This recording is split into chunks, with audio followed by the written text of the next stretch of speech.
শখের বাইক কেড়ে নিল পটিয়া 23 বছর বয়সী তানভীর জামান নামের এক কলেজ শিক্ষার্থীর প্রাণ।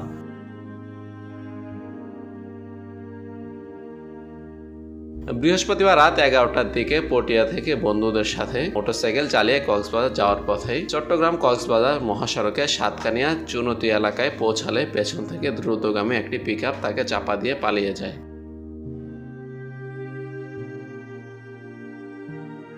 এই সময় পথচারীরা তাকে মুমূর্ষু অবস্থায় উদ্ধার করে চট্টগ্রাম মেডিকেল কলেজ হাসপাতালে নিয়ে আসে। সেখানে জরুরি বিভাগে চিকিৎসাধীন অবস্থায় রাতে মারা যান।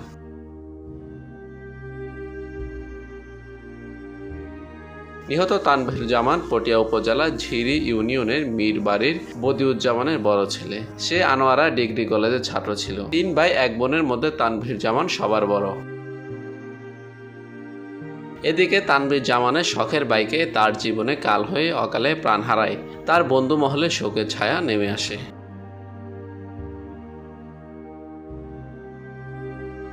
Desk report, TBC news.